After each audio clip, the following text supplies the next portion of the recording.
Welcome back. In the previous sessions, Manny and Rachel have sorted out the connections between Manny's skill set, experience, and what employers are looking for. Now we come to the most exciting part, drafting your story. Manny, we now need to structure your story in a way that will allow you to narrate it in your video resume.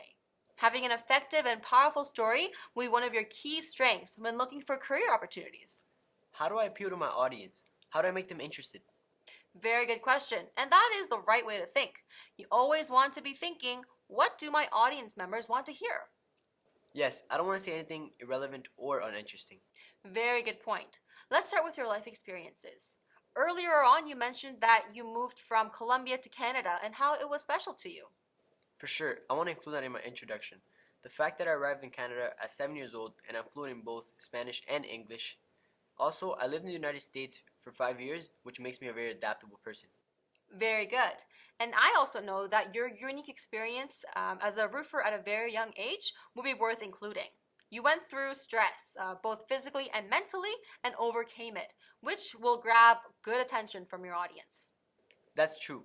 Both of those experiences taught me a lot of things. Exactly. And we want to connect your skill sets and qualities that you've developed over your work experiences to the job positions that you're applying for. How can I talk about my top qualities without sounding arrogant or overconfident? Very good question. Now, if you have reasons to back up your qualities, then you don't have to worry about it. But another smart way to prove who you are and make it valid is by interviewing your previous coworkers and employers. What do you mean? What I mean is that you can request quick testimonials from the people you've worked with in the past. And that way, what they say will basically prove what you say you are. Cool, that's a great idea. Yes. Now, at the end of the video, you want to include a call to action. What do you mean? Like, tell the viewer to do something after watching my video? Exactly. You want to add in your contact information, but also a bold statement about why you should be hired. This is where you can show your passion and eagerness to work. Now, I want us to start to write the story here for the video resume. Okay, you said to start with my life experiences? So take the laptop, and how about you start to type it out? Okay. Hi, I'm Manny Gomez.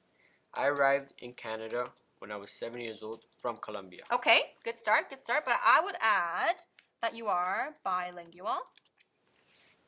Then I'll start to say how I developed my top qualities through work experiences. Exactly. In this session, Manny and Rachel began drafting out Manny's story for his video resume. They drew on all the stuff they've talked about thus far. If you have been following along, you will also have all the material you need to start writing your story. One important thing to keep in mind is that there is no magical formula for storytelling. Like all NextGen resumes, you do not have to follow a fixed structure. But for video resumes, you should know that if you cannot get the audience's attention in the first 30 seconds, you will lose them. So start with the most exciting and interesting facts. In this video, Manny mentioned that he is going to start his story with him leaving Colombia at the age of 7. Later on, Manny decides that this is not necessarily the most exciting or interesting thing to grab people's attention. So he changes his story to start with his experience as a roofer to get people curious and wanting to learn more. You should do the same with your story.